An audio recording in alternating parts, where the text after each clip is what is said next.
ನಮಸ್ಕಾರ ಎಲ್ಲರಿಗೂ, ಹೇಗಿದ್ದೀರಾ? ಚೆನ್ನಾಗಿದ್ದೀರಾ ಅಂತ ಅಂದ್ಕೊಳ್ತಾ ನಾನು ಚೆನ್ನಾಗಿದ್ದೀನಿ ಅಂತ ಹೇಳ್ತಾ ಇವತ್ತಿನ ಒಂದು ವಿಡಿಯೋನ ಸ್ಟಾರ್ಟ್ ಮಾಡೋಣ ಬನ್ನಿ. ಇದು ಆಯುಧ ಪೂಜೆ ವಿಡಿಯೋ ಆಗಿರುತ್ತೆ. ಯಾಕೆಂತ ಹೇಳಿದ್ರೆ ಸ್ವಲ್ಪ ಏನೋ ಕೆಲಸ ಇದ್ದಿದ್ದರಿಂದ ಹಾಗಾಗಿ ಸ್ವಲ್ಪ ವಿಡಿಯೋ ಅಪ್ಲೋಡ್ ಮಾಡೋದು ಸ್ವಲ್ಪ ತಡ ಆಯಿತು. ಹಾಗೆ ಕ್ಷಮೆ ಇರಲಿ ಅಂತ ಕೇಳ್ಕೊಳ್ತಾ ನಾನು ಎಷ್ಟು ಸಲ ಸಾರಿ ಕೇಳಲಿ ಅಂತಲೇ ನನಗೆ ಗೊತ್ತಾಗ್ತಾ ಇಲ್ಲ. ಯಾವಾಗಲೂ ವೀಡಿಯೋಸು ಡಿಲೇ ಆಗ್ತಾನೆ ಬರ್ತಾಯಿದೆ. ಸೊ ಇವತ್ತು ನಾನು ಆಯುಧ ಪೂಜೆಗೆ ಅಂತ ಹೇಳಿಬಿಟ್ಟು ನಾನೇ ನನ್ನ ಕೈಯಾರೆ ಚಕ್ಲಿ ಮಾಡೋಣ ಅಂತ ಹೇಳಿ ಒಂದು ಸಾಹಸಕ್ಕೆ ಕೈ ಹಾಕಿದ್ದೀನಿ. ಬಟ್ ನಾನು ಫಸ್ಟ್ ಟೈಮ್ ಮಾಡಿದ್ದು, ಆದರೆ ತುಂಬ ಚೆನ್ನಾಗಿ ಅಂದರೆ ತುಂಬ ಚೆನ್ನಾಗಿ ಬರ್ತಾಯಿದ್ವು. ಹಿಂಗೆ ಮುರಿದ್ರೆ ಪಟ ಪಟ ಅಂತ ಮುರಿಬೇಕಾ? ಹಿಂಗಿದೆ ನೀನು ಗರುಮ್ ಇದೆ ಗೊತ್ತಾ. ಆಯುಧ ಪೂಜೆಗೆ ಅಂತೇಳಿ ನಾನು ಮಾಡಿದ್ದು 2 ಥರದ ಚಕ್ಲಿ. ಒಂದು ಹುರ್ಗಡ್ಲೆ ಚಕ್ಲಿ ಮಾಡಿದ್ದೆ, ಹಾಗೆಯೇ ಇನ್ನೊಂದು ಹೆಸರುಬೇಳೆ ಚಕ್ಲಿ ಮಾಡಿದ್ದೆ. 2 ಮಾತ್ರ ಸಕ್ಕದಾಗಿ ಬಂದಿತ್ತು, ನೀವೇ ನೋಡ್ತಾ ಇರ್ಬೋದು. ಹಾಗೆ ಅಪ್ಪ ಮಗ ಇಬ್ಬರೂ ಮಾರ್ಕೆಟ್ಗೆ ಹೋಗಿದ್ದಾರೆ ಹೂವೆಲ್ಲ ತರ್ತೀನಿ ಅಂತ ಹೇಳಿಬಿಟ್ಟು. ಹಾಗೆ ಅಪ್ಪ ಮಗ ಇಬ್ಬರೂ ಮಾರ್ಕೆಟ್ಗೆ ಹೋಗ್ಬಿಟ್ಟು ಬಂದರು. ನಂದೆಲ್ಲ ಅಷ್ಟೊತ್ತಿಗೆ ಕೆಲಸ ಎಲ್ಲ ಮುಗ್ದಿತ್ತು. ನೋಡಿದ್ರೆ ಹಾರ ಮತ್ತು ಹೂವು ಎಲ್ಲ ತೊಗೊಂಬಂದಿದ್ರು. ಸೊ ಅದನ್ನೆಲ್ಲ ನಾನು ಹೊರಗಡೆ ಇಡೋಣ ಅಂತೇಳಿ ಎಲ್ಲ ತೆಗಿತಾ ಇದ್ದೆ. ಅಯ್ಯೋ ಏನಪ್ಪ ಇಷ್ಟೊಂದು ಚಿಕ್ಕ ಹಾರ ತಂದಿದ್ದೀರಾ ಅಂತ ನಾನು ಕೇಳ್ತಾ ಇದ್ದೀನಿ. ಆದರೆ ಅದನ್ನು ಓಪನ್ ಮಾಡಿದ್ಮೇಲೆ ಗೊತ್ತಾಯಿತು ನಮ್ಮದು ಫುಲ್ ಕಾರ್ ಎಷ್ಟಿದೆ ಅಷ್ಟು ಬೇಕು ಅಷ್ಟೆಲ್ಲ ತುಂಬುತ್ತೆ ಅಂತ ಹೇಳಿ. ಆಮೇಲೆ ಗೊತ್ತಾಯಿತು ಇದು ಒತ್ತಿ ತುಂಬ್ಕೊಂಡು ಬಂದಿದ್ದಾರೆ, ಅದಕ್ಕೆಲ್ಲ ಬಿಡಿಸ್ತಾ ಇದ್ದೆ. ಮತ್ತು ನಾಳೆಗೆಲ್ಲ ಹಾಳಾಗಿಬಿಡುತ್ತೆ ಹಾಕೋಷ್ಟರೊಳಗೆ ಅಂತ ಹೇಳಿಬಿಟ್ಟು. ಎಷ್ಟು ಹೂವಿನ ರೇಟ್ ಇತ್ತು ಅಂತ ಗೊತ್ತಾ? ಸಿಕ್ಕಾಬಿಟ್ಟೆ ರೇಟ್ ಇತ್ತು ಅವತ್ತು ಮಾತ್ರ. ನಾನು ಹೊರಗಡೆ ಇಡಿ. ಈ ಸಲ ಇದು ಬಂದುಬಿಟ್ಟಿದೆ, ಮೆಣಸಿನ್ಕಾಯಿ ನಿಂಬೆಹಣ್ಣು. ಎಷ್ಟು ತಂದ್ರಿ ಹಂಗೆ? ಇದನ್ನ ನಿಂಬೆಹಣ್ಣು ಎಕ್ಸ್ಟ್ರಾ ಬಂದಿದ್ದಾವೆ ನೋಡಿ. ಇಷ್ಟೊಂದು ನಿಂಬೆಹಣ್ಣು ಏನಕ್ಕೆ ತಂದಿದ್ದು? ಏನಕ್ಕೆ ಇಷ್ಟೊಂದು ನಿಂಬೆಹಣ್ಣು ತಂದಿರೋದು? ಮನೇಲಿದ್ದಂತೆ ಮನೇಲಿ ಎಷ್ಟೊಂದು ನಿಂಬೆಹಣ್ಣು ಇದೆ. ತಗೊಂಡೋಗ್ಬಿಡು ನೀನು.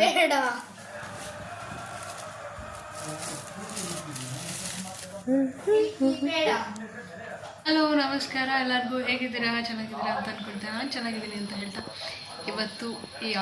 ಇವತ್ತೇನಪ್ಪ ದಿವಸ ಅಂತ ಹೇಳಿದ್ರೆ, ಇದು ಎಲ್ಲರಿಗೂ ವಿಜಯದಶಮಿ ಹಬ್ಬದ ಹಾರ್ದಿಕ ಶುಭಾಶಯಗಳನ್ನ ಹೇಳ್ತಾ, ಎಲ್ಲರ ಮನೆಯಲ್ಲೂ ಆಯುಧ ಪೂಜೆ ಮಾಡ್ತಾ ಇದ್ದೀರಾ, ಹೇಗೆ ಮಾಡ್ತಾಯಿದ್ದೀರಾ ಅಂತ ಶೇರ್ ಮಾಡ್ಕೊಳ್ಳಿ, ಹೇಳಿ, ಕಮೆಂಟ್ ಮಾಡಿ ಆಯಿತಾ. ನಮ್ಮ ಮನೆಯಲ್ಲಿ ಈಗ ಸ್ಟಾರ್ಟ್ ಮಾಡಿದ್ವಿ ನನ್ನ ಪೂಜೆ. ನನ್ನ ಸ್ನಾನ ಆಯಿತು.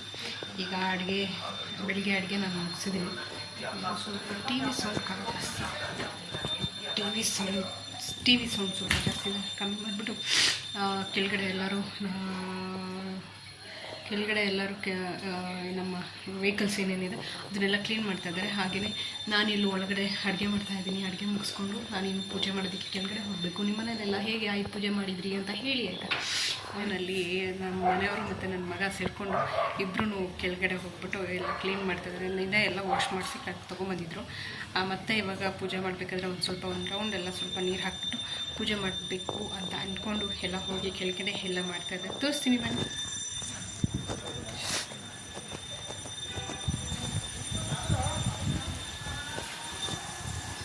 ನೋಡಿದ್ರಲ್ವ, ಕೆಳಗಡೆ ಎಲ್ಲ ಪೂಜೆ ಮಾಡ್ತಾಯಿದ್ದಾರೆ, ಪೂಜೆಗೆ ರೆಡಿ ಮಾಡ್ಕೊತಿದ್ದಾರೆ. ನನಗೆ ಇಲ್ಲಿ ಒಳಗಡೆ ಅಡುಗೆ ಮಾಡೋ ಕೆಲಸ, ತಿಂಡಿ 9 ಗಂಟೆ ಆಗಿದೆ.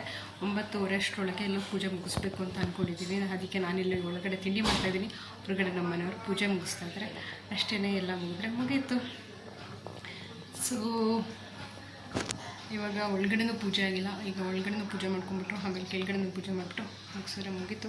ಹಾಗೆ ನಿಮ್ಮ ಮನೆಯಲ್ಲೆಲ್ಲ ಹೇಗೆ ಆಯುಧ ಪೂಜೆ ಮಾಡಿದ್ರಿ? ನಾವು ದೇವಸ್ಥಾನಕ್ಕೆ ಹೋಗಬೇಕು ಅಂತ ಅಂದ್ಕೊಂಡಿದ್ದೀವಿ. ಹೇಗೆ ನೀವೆಲ್ಲ ಹೇಗೆ ಆಯುಧ ಪೂಜೆ ಮಾಡಿದ್ರಿ, ಹಾಗೆ ವಿಜಯದಶಮಿ ಹಬ್ಬನ ಹೇಗೆ ಸೆಲೆಬ್ರೇಟ್ ಮಾಡಿದ್ರಿ ಅಂತ ಕಮೆಂಟ್ ಮಾಡಿ. ಹಾಗೆಲ್ಲ ಲೈಕ್ ಮಾಡಿ, ಶೇರ್ ಮಾಡಿ. ಹಾಗೆ ಯಾರೆಲ್ಲ ನನ್ನ ಚಾನಲ್ನ ನೋಡ್ತಾ ಇದ್ದೀರಾ ಸಬ್ಸ್ಕ್ರೈಬ್ ಮಾಡಿದ್ರೆ ಮರಿಬೇಡಿ ಅಂತ ಕೇಳ್ಕೊತ. ಸರಿ ಆಯಿತು, ಇನ್ನು ನಾನು ಅಡುಗೆ ಮಾಡಿ ಆಮೇಲೆ ಸಿಗ್ತೀನಿ ನಿಮಗೆ. ನಾನು ಅಡುಗೆಗೆ ಏನೇನೆಲ್ಲ ಮಾಡ್ತಾಯಿದ್ದೀನಿ ಗೊತ್ತಾ?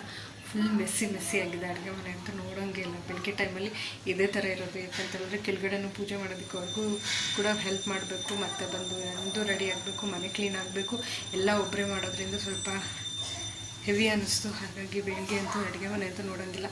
ಇವಾಗ ನಾನು ಏನೇನು ಮಾಡಬೇಕು ಅಂತ ಅಂದ್ಕೊಂಡಿದ್ದೀನಿ ಅಂತ ಹೇಳಿದ್ರೆ, ಇಡ್ಲಿ ಜೊತೆಗೆ ಕುರ್ಮಾ, ವೆಜ್ ಕೂರ್ಮ ಮಾಡಬೇಕು ಅಂತ ಅಂದ್ಕೊಂಡಿದ್ದೀನಿ. ಹಾಗೆ ಪಾಯಸ, ಸ್ವಲ್ಪ ಬಜ್ಜಿ, ಬೋಂಡ ಏನಾದರೂ ಒಂದು ಸ್ವಲ್ಪ ಮಾಡಿಬಿಟ್ಟು ಮತ್ತು ಇನ್ನೇನಿಲ್ಲ ಅಷ್ಟೇ ಮಾಡೋದು ಅಂತ ಅಂದ್ಕೊಂಡಿದ್ದೀನಿ. ಏಕೆಂದರೆ ಆಲ್ರೆಡಿ 9 ಗಂಟೆ ಆಗಿದೆ.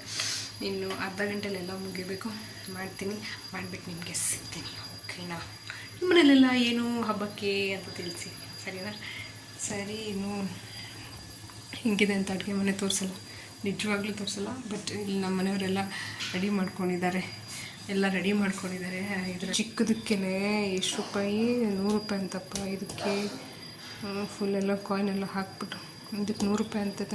ಕುಂಬಳಕಾಯಿ ಊರಿಗೆ ಹೋಗಿದ್ರೆ ಸರಿಯಾಗಿ ದೊಡ್ಡದೇ ತೊಗೊಂಬರ್ಬೋದಾಯಿತು, ಏನು ಮಾಡೋದು, ಹೋಗೋಕ್ಕಾಗಲಿಲ್ಲಲ್ಲ. ಹಾಗಾಗಿ ಇದಕ್ಕೆಲ್ಲ ಇವಾಗ ಕಾಯಿನೆಲ್ಲ ಹಾಕಿ ತುಂಬಿಸಿಟ್ಟಿದ್ದಾರೆ. ಇಲ್ಲಿ ನಿಂಬೆಹಣ್ಣೆಲ್ಲ ಇಟ್ಕೊಂಡಿದ್ದಾರೆ, ಸೊ ಸ್ವೀಟ್ಸ್ ಇಟ್ಕೊಂಡಿದ್ದಾರೆ, ಹಾಗೆ ಹೂ ಮತ್ತು ಇಲ್ಲಿ ಇದನ್ನು ಇಟ್ಕೊಂಡಿದ್ದಾರೆ, ಇದನ್ನು ಕಾಯಿ ಇಟ್ಕೊಂಡಿದ್ದಾರೆ, ಹಾಗೆ ಗಂಟೆ ಎಲ್ಲ ರೆಡಿ ಮಾಡಿ ಇಟ್ಕೊಂಡಿದ್ದಾರೆ. ಈ ಅರಿಶಿನ ಕುಂಕುಮ ಇಟ್ಕೊಂಡಿದ್ದಾರೆ. ಹಾಗೆಯೇ ನೋಡಿ, ನಿನ್ನೆ ತಂದಿದ್ದು ಫುಲ್ ರೆಡಿ ಅಂತ, ಇದು ಫುಲ್ ರೆಡಿ 3 ತಂದಿದ್ದಾರೆ. So that's all today. So ಇದೆಲ್ಲ ರೆಡಿ ಮಾಡಿ ಇಟ್ಕೊಂಡಿದ್ದಾರೆ. ಹಿಂದ್ಗಡೆ ಅಂತೂ ನೋಡಲೇಬೇಡಿ, ಯಾಕೆ ಅಂತ ಹೇಳಿದ್ರೆ ಸಿಕ್ಕಾಬಿಟ್ಟೆ ಮೆಸ್ಸಿ ಆಗಿದೆ. ನಾನಿನ್ನೂ ಕ್ಲೀನ್ ಮಾಡ್ಕೊಬೇಕು. ಕ್ಲೀನ್ ಮಾಡಿಬಿಟ್ಟು ಇಲ್ಲ, ಫಸ್ಟ್ ಅಡುಗೆ ಮಾಡಿಬಿಟ್ಟು ಕ್ಲೀನ್ ಮಾಡಬೇಕು ಅಂತ ಅಂದ್ಕೊಂಡಿದ್ದೀನಿ. ಸೊ ಇನ್ನೆಲ್ಲ ಇನ್ನೂ ಏನೂ ಇಲ್ಲ. ಸೊ ಇನ್ನು ಪೂಜೆ ಮಾಡಬೇಕಾದ್ರೆ ಸಿಗ್ತೀನಿ. ಮತ್ತು ಅಡುಗೆ ಮಾಡಬೇಕು ಇವಾಗ ಪಟ ಅಂತ ಅಡುಗೆ ಮುಗಿಸ್ಬಿಟ್ಟು ಆಮೇಲೆ ಸಿಗೋಣ ಅಂತೆ. ಓಕೆನಾ? ಬಾಯ್.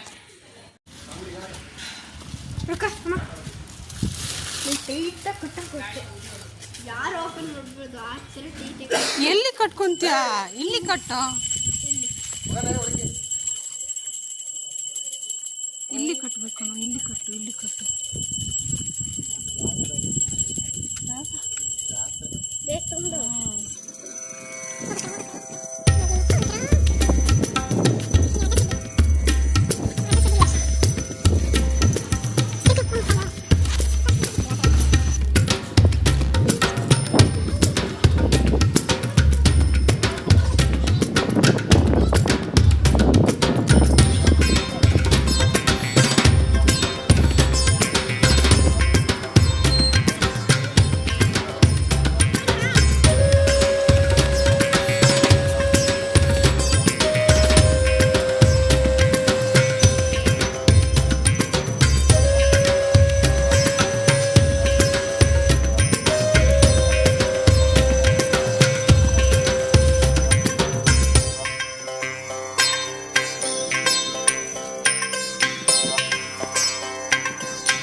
ನಂದು ಒಳಗಡೆ ತಿಂಡಿ ಎಲ್ಲ ಆಗಿ ಬಂದ್ರೂ ಬರೀ ಒಂದು ಹಾರ ಹಾಕ್ಕೊಂಡ್ಬಿಟ್ಟು ಸುಮ್ಮನೆ ಇದ್ದರು. ಹಾಗೆ ನಾನೆಲ್ಲರೂ ಪೂಜೆಗೆ ರೆಡಿ ಮಾಡಿಕೊಡ್ತಾ ಇದ್ದೀನಿ. ಇವಾಗ ನಾನು ಪೂಜೆ ಮಾಡ್ತಾಯಿದ್ದೀನಿ.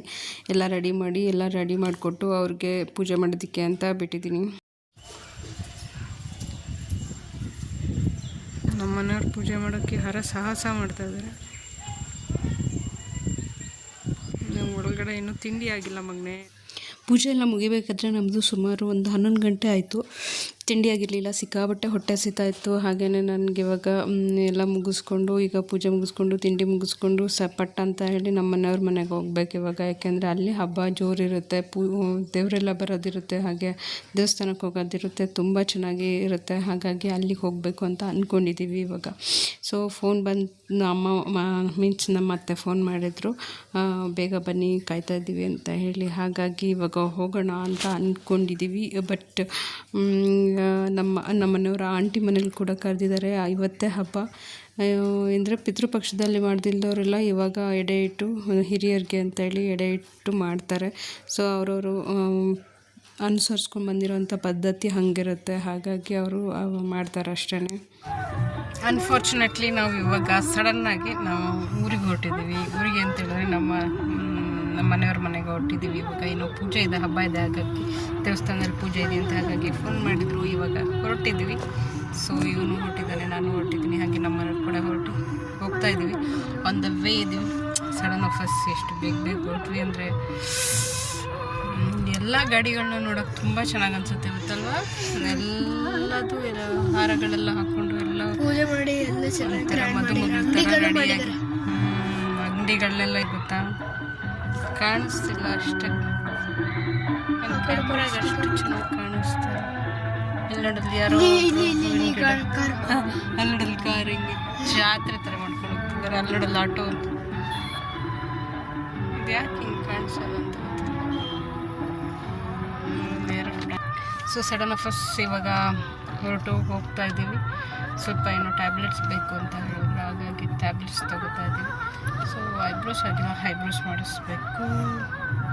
ಹಾಗೆ ಐಬ್ರೋಸ್ ಮಾಡಿಸೋಣ ಅಂತಿದ್ದೆ, ನೋಡಿ ಐಬ್ರೋಸ್ ಆಗಿಲ್ಲ. ಸಡನ್ನಾಗಿ ಇದ್ದಕ್ಕಿದ್ದಂಗೆ ಕೂತಿದ್ವಿ, ಫೋನ್ ಬಂತು, ಸಡನ್ನಾಗಿ ಹೊರಟಿದೆ. ಸೊ ಇವತ್ತು ನಾವು ಇವರು ಆಂಟಿ ಮನೆಗೆ ಬೇರೆ ಹಬ್ಬಕ್ಕೆ ಕರೆದಿದ್ರು. ಸಂಜೆಗೆ ಹೋಗಬೇಕಾಗಿತ್ತು. ಪಾಪ ಏನೇ ಆಗಲಿ ನಾನು ಹೋಗ್ಬೇಕಂತ ತುಂಬ ಆಸೆ ಇತ್ತು, ಕ್ಯಾನ್ಸಲ್ ಆಯಿತು. ಅದೇ ಏನೇನೋ ಅನ್ಕೋತೀವಿ, ಏನೇನೋ ಅಂತ ಅದೇ ಬೇಜಾರು. ಎಲ್ಲ ಕಾರ್ಗಳು ನೋಡೋಕೆ ಎಷ್ಟು ಚೆನ್ನಾಗಿ ಅನ್ನಿಸ್ತಾ ಇರುತ್ತೆ. ಒಳ್ಳೆ ಮದುಮಗಳ ಥರ ಎಲ್ಲ ಹೊರಟು ಎಲ್ಲ ರೋಡಿಗೆ ಬಂದಂಗೆ ವೆಹಿಕಲ್ಸ್ಗಳು ಇವತ್ತು ತುಂಬ ಚೆನ್ನಾಗಿ ಕಾಣಿಸ್ತಾವೆಲ್ಲ. ನಿಮ್ಮ ಮನೇಲೆಲ್ಲ ಹೇಗೆ ಆಯುಧ ಪೂಜೆ ಮಾಡಿದ್ವಿ, ಹಾಗೆ ನಾಳೆ ವಿಜಯದಶಮಿ, ಹಾಗೆ ಆಯುಧ ಪೂಜೆ ಇವತ್ತು ಎಲ್ಲದ್ರಿಂದ ಸೇರಿ ಎಲ್ಲರಿಗೂ ಶುಭಾಶಯಗಳನ್ನ ಹೇಳ್ತಾ ನೀವು ಹೇಗೆ ಆಚರಿಸಿದ್ರಿ ಅಂತ ಕಮೆಂಟ್ ಮಾಡಿ. ಹಾಗೆ ಸರಿ ಆಯಿತು, ಇನ್ನೇನು ಇಲ್ಲ, ಹೋಗಿ ಮತ್ತೆ ಸಿಗ್ತೇನೆ. ಸ್ವಲ್ಪ ಕೆಲಸ ಇತ್ತು, ಎಲ್ಲ ಮುಗಿಸ್ಕೊಂಡು ಇಲ್ಲಿ ಡಾಮಿನೋಸ್ ಹತ್ರ ಬಂದಿದ್ದೀವಿ. ನನ್ನ ಮಗ ಅಲ್ಲಿ ಡಾಮಿನೋಸ್ ನೋಡ್ಬಿಟ್ಟ, ಹಾಗಾಗಿ ಇವಾಗ ಅಲ್ಲಿ ಹಠ ಮಾಡಿಬಿಟ್ಟ. ಸ್ವಲ್ಪ ಡಾಮಿನೋಸ್ ಏನಾದರೂ ಪಿಜ್ಜಾ ಏನಾದರೂ ಲೈಟಾಗಿ ತಿನ್ಕೊಂಡು ಹೋಗೋಣ, ಮಧ್ಯಾಹ್ನವೂ ಆಗಿತ್ತು. ಹಾಗಾಗಿ ಅಲ್ಲಿ ನಾವು ಬೆಳಗ್ಗೆ ತಿಂಡಿ ತಿಂದಿದ್ದೆ ಲೇಟು, ಸ್ವಲ್ಪ ಎಲ್ಲಾದರೂ ಲೈಟಾಗಿ ತಿನ್ಕೊಂಡು ಹೋಗೋಣ ಅಂತ ಬಂದಿದ್ದೀವಿ. ಸೊ ನನ್ನ ಮಗ ಎಲ್ಲ ವೆಹಿಕಲ್ಸ್ನು ನೋಡಿಬಿಟ್ಟು ವೀಡಿಯೋ ನೋಡಮ್ಮ ಎಷ್ಟು ಚೆನ್ನಾಗಿ ಕಾಣ್ತದೆ ಎಲ್ಲ ವೆಹಿಕಲ್ಸ್ಗಳು ಅಂತ ಹೇಳ್ತಾ ಇದ್ದಾನೆ. ಅದನ್ನೇ ಇಲ್ಲಿ ಬಸ್ಸು ಜಾತ್ರೆ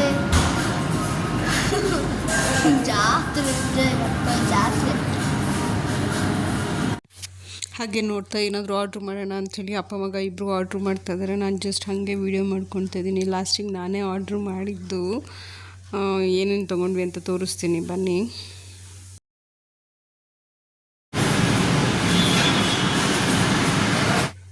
ಇಲ್ಲಿ ಇನ್ನೊಂದೇನಪ್ಪ ಅಂತ ಹೇಳಿದ್ರೆ ಕೊಂಬ ಸಿಗುತ್ತೆ, ಫುಲ್ ಡಿನ್ನರ್ ಮೀಲ್ ಥರ ಚೆನ್ನಾಗಿರುತ್ತೆ. ಹಾಗೆ ಫುಲ್ ಹೊಟ್ಟೆ ತುಂಬಷ್ಟು ಚೆನ್ನಾಗಿ ಕೊಡುತ್ತಾರೆ. ಹಾಗಾಗಿ ನಾವು ಫುಲ್ ಅದನ್ನೇ ಆರ್ಡ್ರ್ ಮಾಡ್ಕೊಂಡಿದ್ವಿ. ನಾವು 3 ಜನ ಇದ್ವಲ್ವ, ಒಂದು ಫುಲ್ ಸೆಟ್ ತೊಗೊಂಡ್ಬಿಡೋಣ ಅಂಥೇಳಿ ತೊಗೊಂಡ್ವಿ. ತುಂಬ ಚೆನ್ನಾಗಿತ್ತು, ಟೇಸ್ಟ್ ಚೆನ್ನಾಗಿತ್ತು. ಫಸ್ಟು ನನಗೆ ಫಸ್ಟು ಎಲ್ಲ ಇದ್ದಾಗ ಅಷ್ಟು ಚೆನ್ನಾಗಿ ಸಿಗ್ತಾ ಇರಲಿಲ್ಲ ಪಿಜ್ಜಾ, ನನಗೆ ಇಷ್ಟ ಆಗ್ತಾ ಇರಲಿಲ್ಲ. ಬಟ್ ಇವಾಗಂತೂ ತುಂಬ ಚೆನ್ನಾಗಿ ಕೊಡ್ತಾಯಿದ್ದಾರೆ, ಹಾಗಾಗಿ ನನಗೂ ಇಷ್ಟ ಆಗಿ ಇವಾಗ ನಾನು ತುಂಬ ಇಷ್ಟಪಟ್ಟು ತಿಂತೀನಿ. ನಾವಿವಾಗ ಬಂದಿದ್ದೀವಿ ಡಾಮಿನೋಸ್ಗೆ ಪಿಜ್ಜಾ ತಿನ್ನೋಣ ಅಂತ ಬಂದಿದ್ದೀವಿ. ಊರಿಗೆ ಹೋಗ್ತಿದ್ವಾ, ಈಗ ಊಟ ಮಾಡಿಲ್ಲ, ಅದಕ್ಕೆ ಇವನು ಒತ್ತಾಯದ ಮೇರೆಗೆ ಪಿಜ್ಜಾ ತಿಂತಾ ಇದ್ದೀನಿ. ಸೊ ಕೊಂಬ ಆರ್ಡ್ರ್ ಮಾಡಿದ್ದೀವಿ. ಇವಾಗ ಅಲ್ಲಿ ಮುಗಿಸ್ಕೊಂಡು ಪಿಜ್ಜಾ ಎಲ್ಲ ತಿಂದ್ಕೊಂಡು ಇವಾಗ ನಾವು ಊರಿಗೆ ಹೊರಟಿದ್ದೀವಿ. ಹಾಗೆ ಯಾರೆಲ್ಲ ನನ್ನ ಚಾನಲ್ ನೋಡ್ತಾ ಇದ್ದೀರಾ, ಪದೇ ಕೇಳಲ್ಲ, ಹಾಗೆ ಯಾರೆಲ್ಲ ನೋಡ್ತಾ ಇದ್ದೀರಾ ಏನು ಮಾಡಬೇಕು, ಹೋಗಿ ಸಬ್ಸ್ಕ್ರೈಬ್ ಆಗಿ, ಹಾಗೆ ಲೈಕ್ ಮಾಡಿ, ಶೇರ್ ಮಾಡಿ, ಹಾಗೆ ಕಮೆಂಟ್ ಮಾಡೋದನ್ನು ಮರಿಬೇಡಿ ಅಂತ ಕೇಳ್ಕೊಳ್ತಾ ನಾಳೆ ಇನ್ನೊಂದು ವಿಡಿಯೋದಲ್ಲಿ ಸಿಗ್ತೀನಿ. ಹೀಗೆ ನನ್ನ ಚಾನಲ್ನ ವಾಚ್ ಮಾಡ್ತಾಯಿರಿ. ಹಾಗೆ ನೋಡಿ ಎಷ್ಟು ಸಾಕಾಗಿದೆ ನಮ್ಮ ಸಕಲೇಶ್ಪುರ ರೋಡ್. ಸಕಲೇಶ್ಪುರಕ್ಕಾಗಿ ಹೋಗ್ತಾ ಇದ್ದೀವಿ. ರೋಡ್ ಅಂತೂ ಮಸ್ತಾಗಿದೆ. ಹಾಗೆ ನಾಳೆ ಸಿಗ್ತೀನಿ ಅಂತ ಹೇಳ್ತಾ ನಮಸ್ಕಾರ.